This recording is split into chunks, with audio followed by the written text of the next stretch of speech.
Welcome back to Morbid Minute. Today we're diving into the depths of the Russian underworld to discuss a chilling figure, a man whose deadly game of chess would lead to the brutal murders of multiple victims. This is the story of Alexander Pichushkin, infamously known as the Chessboard Killer or the Bitsa Park Maniac, born on April 9, 1974, in Moscow. Alexander Pichushkin grew up in a tumultuous environment. His early life was marked by neglect and bullying, shaping a mind that would eventually spiral into darkness. His childhood experiences were pivotal. The combination of isolation and resentment can create a breeding ground for sociopathic tendencies. Pichushkin is remembered to have been an initially sociable child.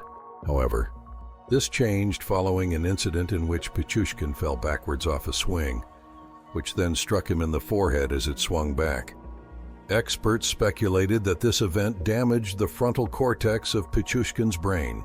Such damage is known to produce poor impulse regulation and a tendency towards aggression. Since Pichushkin was still a child, the damage would have been more severe, as a child's forehead provides only a fraction of the protection for the brain compared to an adult's. Following this accident, Pichushkin frequently became hostile and impulsive.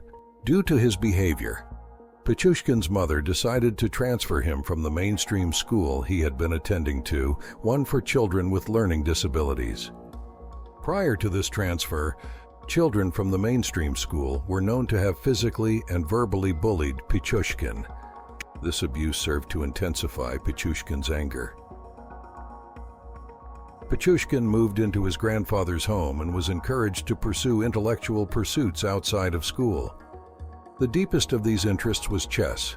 Pichushkin was taught how to play, and after demonstrating his ability was introduced to the exhibition games against elderly men who played publicly in Bitsa Park. An outstanding chess player, Pichushkin found a channel for his aggression when dominating the chessboard in all of his games. However, he continued to be bullied by mainstream school children and suffered an emotional blow when, toward the end of his adolescence, his grandfather died. Pichushkin was left to return to his mother's home, after which he enrolled as a student. According to reports, the death of his grandfather greatly affected Pichushkin. In an effort to both dull the pain of the loss as well as to calm his severe aggressive tendencies, he began to consume large quantities of vodka. He continued to play chess both at home and in Bitsa Park, now joining the other men in drinking vodka. Though unlike them, he could play without being greatly affected by the alcohol. It was at this time that Pichushkin began to develop a more sinister hobby that, at the time, remained unknown to anyone. Pichushkin found solace in chess, seeing it as a metaphor for life. As he grew older, his obsession with the game took on a sinister twist. He began to see his potential victims as pieces on a board.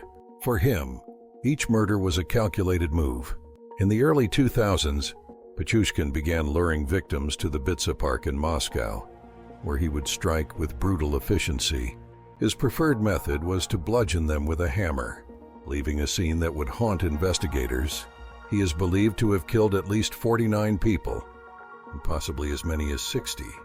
Between 1992 and 2006, Pichushkin was active in Moscow's Bitsa Park, where a number of the victims' bodies were found. Pichushkin's modus operandi was chillingly methodical. He sought to kill 64 people, one for each square on a chessboard, viewing each murder as a triumph in his twisted game. He wanted to be known. The chessboard concept made him feel powerful, almost invincible. It was his way of asserting control over life and death. Russian media have speculated that Pichushkin was motivated, in part, by a macabre competition with another notorious Russian serial killer, Andrei Chikatilo, who was convicted of killing 52 children and young women over a 12-year period. Pichushkin has said his aim was to kill 64 people, the number of squares on a chessboard. He later recanted this statement, saying that he would have continued killing indefinitely had he not been stopped. Pichushkin's first murder occurred on 27th of July 1992, when he was aged 18.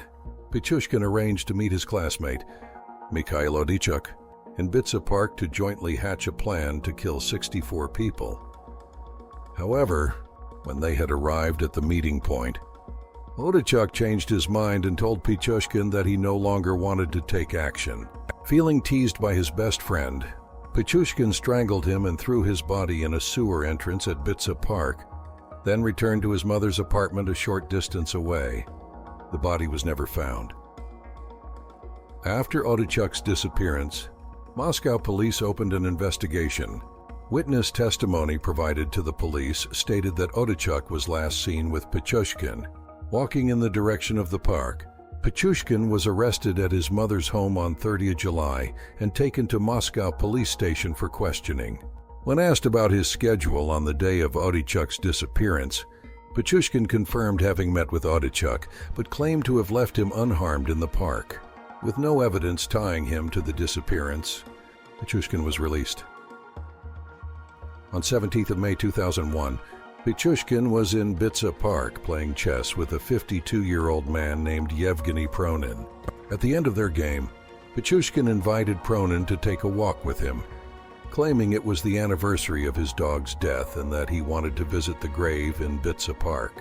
Pronin accompanied him to an isolated area in Bitsa Park, whereupon Pichushkin pulled out a bottle of vodka and offered him a drink. The men made a toast to the dog, after which Pichushkin struck Pronin in the head with the bottle. Once Pronin was dead, Pichushkin threw his body into a nearby well. Between May 2001 and September 2005, Pichushkin attacked 36 victims. 3 of his victims survived their injuries.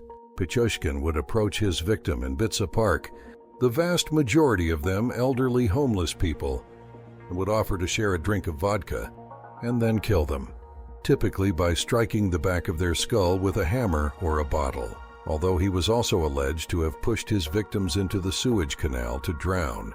Occasionally, he would then sign the corpse by impaling the victim's skull with sticks or an empty vodka bottle. He would always attack from behind in order to take the victim by surprise and avoid spilling blood on his clothes. In June 2006, Pichushkin offered to go for a walk with his 36-year-old co-worker, Marina Moskalyova.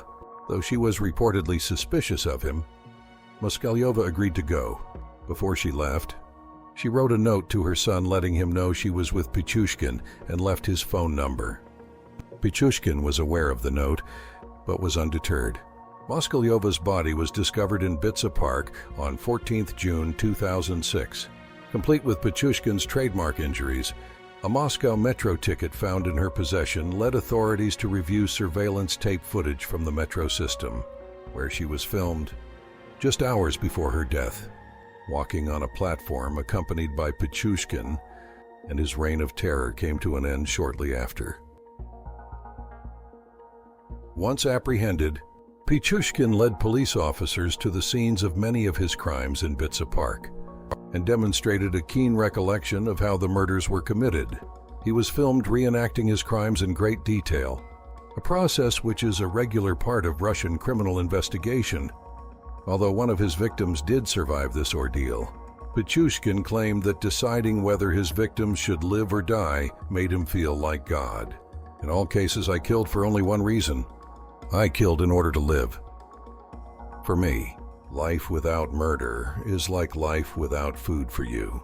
I felt like the father of all these people, since it was me who opened the door for them to another world. Why the trial of Alexander Pichushkin captivated Russia and the world. He confessed to killing 49 people, but investigators believe the actual number could be higher. His demeanor in court was chilling. He treated the trial as another game, almost reveling in the attention and notoriety. He was shockingly calm.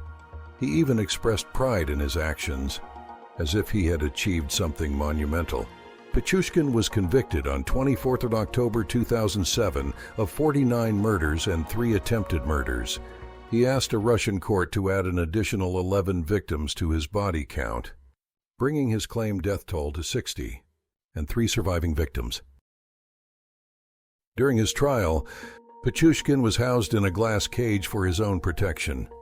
Upon conviction, Judge Vladimir Usov sentenced Pichushkin to life imprisonment, with the first 15 years to be spent in solitary confinement. Pichushkin appealed his sentencing, claiming it was too harsh and asking for a reduction to 25 years. As of 2017, Pichushkin was spending his days in solitary confinement at the Arctic penal colony Polar Owl. The fallout from his crimes left a lasting impact on Russian society, raising questions about mental health, violence, and the darker sides of human nature. Today, Bitsa Park serves as a reminder of the horrors that transpired within its confines. The legacy of the Chessboard Killer continues to linger, leaving many haunted by the specter of his crimes. The story of Alexander Pichushkin serves as a reminder that behind the calm exterior of a chess game can lie a mind capable of unimaginable violence. Thank you for joining us on this chilling episode of Morbid Minute. We delve into the darkest corners of human nature, exploring the true stories that remind us of the fine line between fascination and fear. If you enjoyed this journey into the macabre, don't forget to like, subscribe, and hit the notification bell for more unsettling tales. Share your thoughts in the comments below. What topics should we uncover next? Until next time, this has been Morbid Minute.